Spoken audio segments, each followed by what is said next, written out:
Howdy, I'm Gray Pilgrim. This is take two. Damn phone keeps ringing. So I pulled it off the hook and threw it in another room so it can squawk all at once, and I ain't gonna answer it. To hell with it. Anyway, let's do this. Let me get this up where it's a little down like that. Oh, excuse me. And it's still a little too weird, isn't it? There. What do you think? Will that work? Good. Anyway, here in Oregon, the rains have started for the year, and it'll now rain now for months until about May. And here it is, it's about halfway through November. So it's going to be from now until May. Sadly, usually the rains start the last week in October, excuse me. First week in November, last week in October. During the last couple of years, it's been kind of a droughty situation around here. It started as late as November. And you didn't have a single drop around here until those rains started. I was thinking see, I used to live in New Mexico, and I know about drought. I know a lot about drought. Here in Oregon, they have so many different shades of green, it's unbelievable. Anyway, during the rainy season, you get used to just sitting indoors and not going out shooting or doing natural stuff or anything. And it can get a little depressing at times, but if you're an old Oregon hand, you get used to it. My mom came from around here. I have roots going back to the Oregon Trail, literally, pioneer stock. So I know this stuff. I mean, I grew up, my parents would ship me up here to my grandparents to get rid of me for the summer, when I was a teen. When I wasn't here, I was in Texas at my other granddad's ranch, working my butt off and getting really acquainted with Hereford cattle. That was my depressing how I spent my summer vacation. Anyway, what I wanted to talk about today was another thing about evil guns is when you carry. Now, let's go back and look at cops, because they're the most of the stuff you see on folks who carry. You see cops. Badge cams over these over YouTube or other services where you can watch, halt, stop, you put your hands up, or or let me see your hands or something, and they don't immediately respond to whatever this cop is screaming and freaking out about as he's going, adrenaline pump through him, and he's holding a lethal weapon in his hands, and he has a license to kill. So he goes.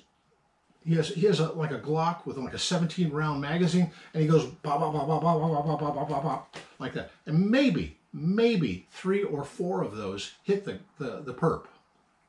The rest go flying God only knows where. They should train cops on the use of firearms and deadly force a heck of a lot better than that, in my opinion. It just, every time I watch those, I cringe. I'm not a great shot. I guarantee I'm not. But I love automatics. I love the history of automatics. I love early automatics. The machinery of them, the what I call the gadget factor, is just wonderful. You can learn so much from an old automatic about the various techniques that were used, the metallurgy, the machining techniques. There's all kinds of stuff involved, and it's a learning experience, I think. But anyway, these days though, everybody is into automatics, and everybody has forgotten about that one thing that the 1950s cop knew all too well: revolvers. Well, I don't carry an automatic. I know automatics well. I've shot a Glock. I've shot Smith & Wessons, Bursas, Berettas, Walthers. I've shot all of the various main manufacturers and many obscure ones that you've forgotten all about. See my web catalog, my previous videos, and you'll see what I'm talking about. But I prefer, when I'm out and about, I carry this as my pocket companion. This is a Ruger LCR. It's a 5-shot. It's in .38 Special. Granted, I have it loaded with plus P plus. At the moment, it's empty. But that is what I carry. 5 shots, 5 rounds.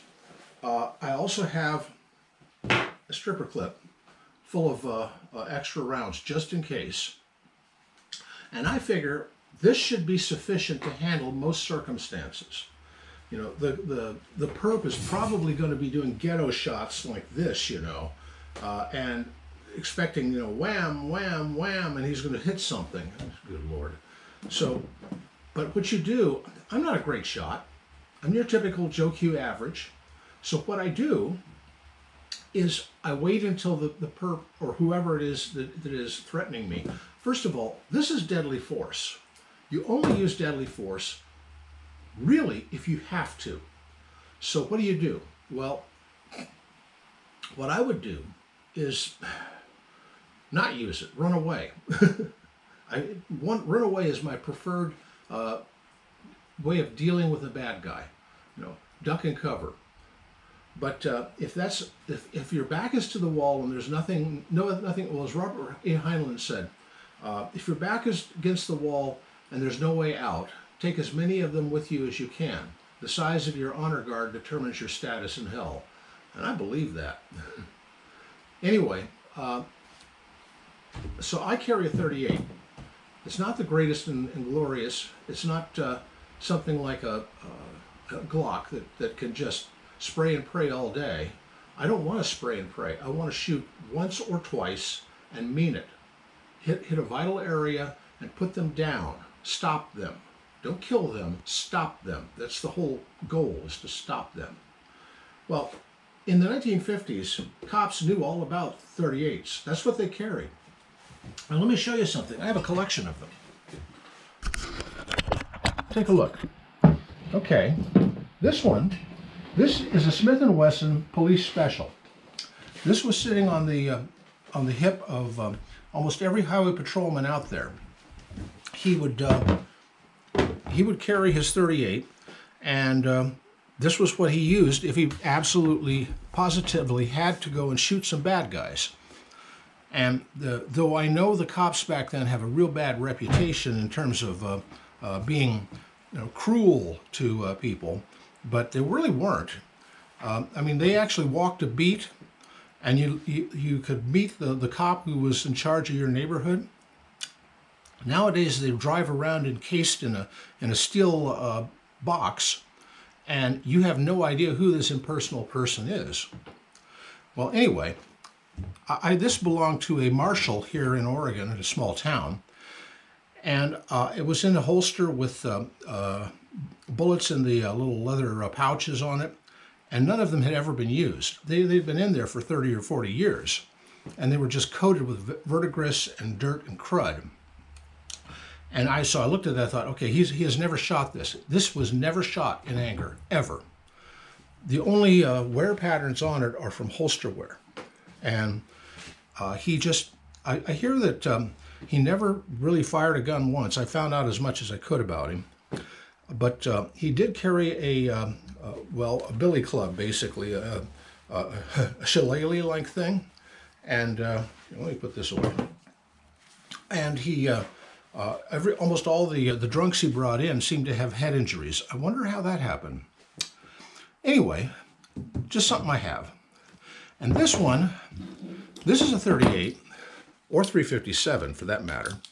It's a little 2-shot Derringer. That's my shower gun. It sits in the bathroom. Because if you're in the bathroom, you're either on the pot or you're taking a shower or something like that, or shaving. And in any of those cases, you don't have your gun on you. You're probably naked, and you just don't have something to grab. Well, this is stainless. That's why it's the shower gun. It can be in the shower. Actually, it sits next to the shower, and it sits in this holster. And it normally it's loaded with a couple of potent pills. And in the event I really, really need it, I can grab this, and then work my way towards my bed, and this is my bedside companion. It's a Taurus Model 85. No, it's Model 85, 5-shot .38 special. Again, it will shoot +P+, and it's in stainless. So it's a little bit heavy, in my opinion, but and that's why it sits next to my bed. I'll never take this out and carry it in any real sense. This Ruger is an airweight. I used to have an airweight Taurus, but it was wildly inaccurate to shoot. So I swapped it for this. No, for this. But this, yeah, it's also wildly inaccurate. But this is only for shooting across the bedroom. And this is just to get the boarders to get their heads down until I can get to the closet and pick up a Mini 14 I keep there. Anyway, what else do I have? Oh yeah, this is an Iver Johnson top brake. And I bought it mainly because I wanted an example of a top brake. But this is in .38 Colt short, which is one of the grandfathers of .38 Special. .38 Specials from the late 19th century. But the .38 long and short Colts were throughout the 19th century and were black powder. Well, from the metallic cartridge era on. And they were quite popular. So anyway, all of these, by the way, are unloaded, you can tell. And anyway, this is my collection of .38 revolvers. And as I said, I love automatics, but I carry a .38. And it's just the way I am. So, you know, if you want to send a whole army at me, you know, you're the winner. I'll designate you the winner.